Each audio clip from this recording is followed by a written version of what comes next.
Hello everyone, welcome back to Let's Play Toki Tori. I am MegaFreak400, and we're going to do the last level of Forest Falls, since there's not really much left of the level to do, and then we'll start Creepy Castle. So, yeah, these last few levels of Forest Falls can be somewhat tricky, like I did have some issues trying to figure out how to do them, but for the most part, they're not. Forest Falls is pretty simple. Creepy Castle, however, is when it starts to get kicked up a notch. It's a little bit harder. So, how have things been for me? Well, recently, because of that college for whatever reason, I can't, use the wireless on my DSi. The first semester of college, I was able to use wireless all the time, and then I couldn't, I attached it, and it hooked up to the internet, and here, in between each level, we'll have all these little, transferring to another, area, segments. Kind of pointless, but it's kind of cool, to an extent, because you get to see the scene change. But I was able to connect to the internet, but it would never work. And then when I got the DSi, it won't just connect at all. And yeah, I'm showing off the hard levels, but we won't be doing those until later. But yeah, for whatever reason, it won't connect to the wireless at my college. Anyway, I went home and I had some DSi points I wanted to spend, and I'd seen 5-for-1 or 5-in-1 solitaire, and I wanted to get that, so I got that, and it's decent. But then I found a game called Aura Climber, or yeah, Aura I think, for 200 points, so $2. And I was just one like, okay, people are rating this good. It seems like it might be interesting. It's made by Nintendo, so maybe I'll enjoy it. It's probably I'd say it's the best 200-point game on DSiWare. That's not saying much though, because a lot of them are applications. It's just fantastic. It's just a really good game. If you like arcade style games, I wish they had more videos of it. If you had arcade style games, it's basically you're trying to get up. You're basically trying to get up to the top of the screen, and you're climbing using like a grappling hook type thing. You're a star that's fallen. Your star that's falling and you're trying to get back up into the sky, so you use your grapple hook type thing to get up there. It's hard to explain, but it's really addictive, and it's just fun to pick up and play and just keep playing. I highly recommend it. It's definitely worth $2. So here we have Creepy Castle, and we just learned our brick moving technique, so now we can move bricks from left to right. A lot of them, at least in this level, tend to be unlimited, but there are some that you have limitations. Like right here we have unlimited, but this is when the puzzles start to get a little bit trickier, to an extent. They're not bad yet, but they'll start to get a little bit more tricky.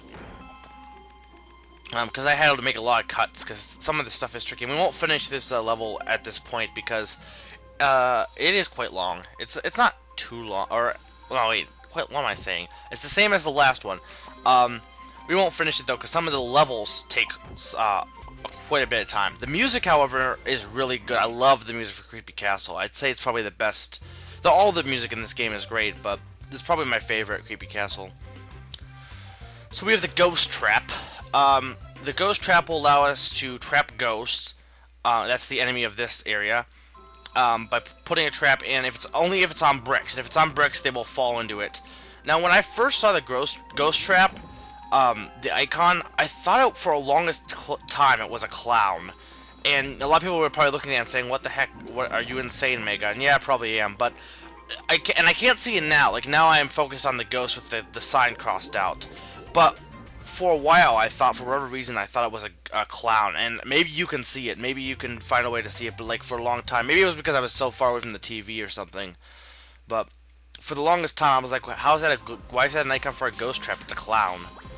But it's obviously not a clown. I'm probably insane.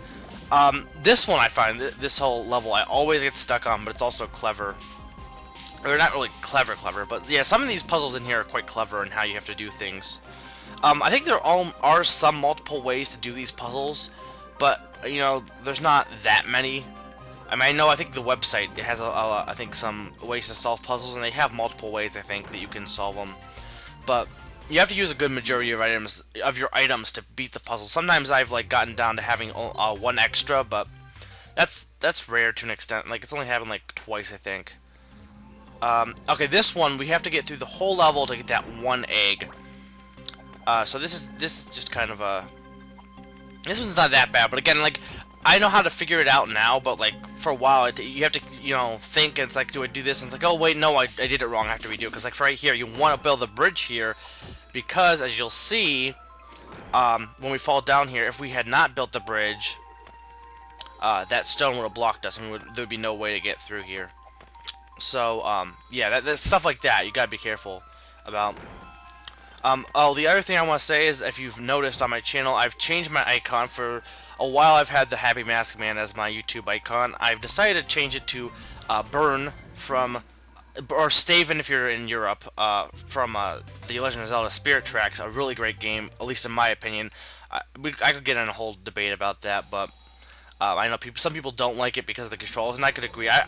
One thing I think is, I think that Nintendo needs to give choices with stuff, because I think that if Spirit Tracks had a choice between touch control and button control, I think a lot more people would enjoy it, because it's a really great game, and I agree that controls are hard to get used to.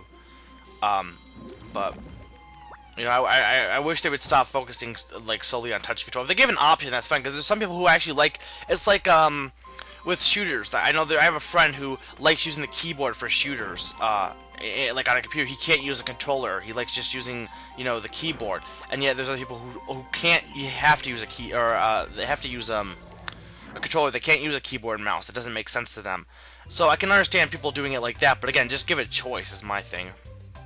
But anyway, yeah, the character is from Spirit Tracks. Also, if you know anything about it, don't give any spoilers to the whole story or anything, since it's a really great game that I recommend you guys play, because it is a great game.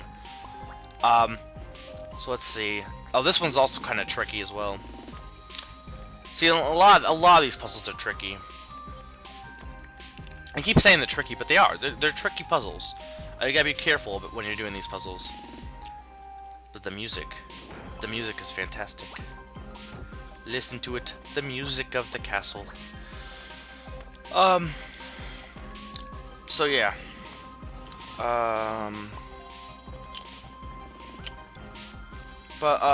Back on with motion controls, or not motion controls, but touch controls and motion controls in general.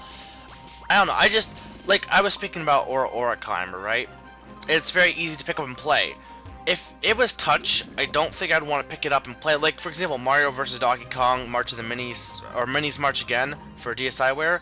That's a great game, but it's hard for me to just want to pick up and play because it's touch control. And I know that almost seems odd. It's like all you have to do is pick up the stylus. But when I want to, like, have a quick game to play, I don't want to pick up the stylus. I want to just grab my DS, open it, turn on the game, and start pressing buttons. That's what I want to do.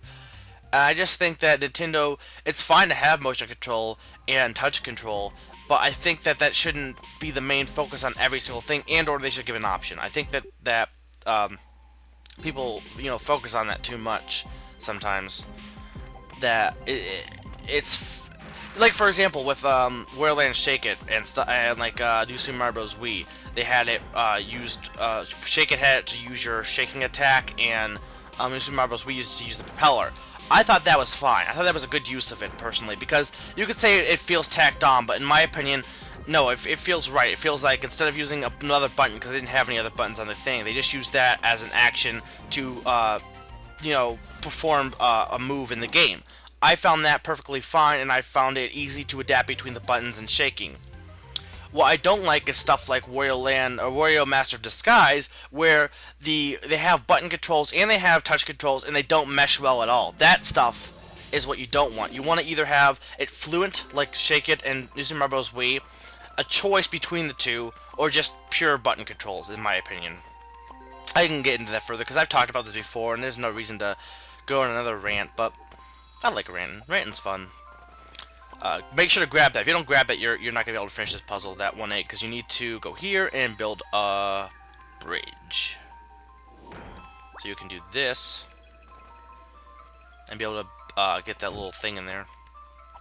So this is the last puzzle of this video. So this has been Maker 400, reminding you to go eat some peanut butter sandwiches.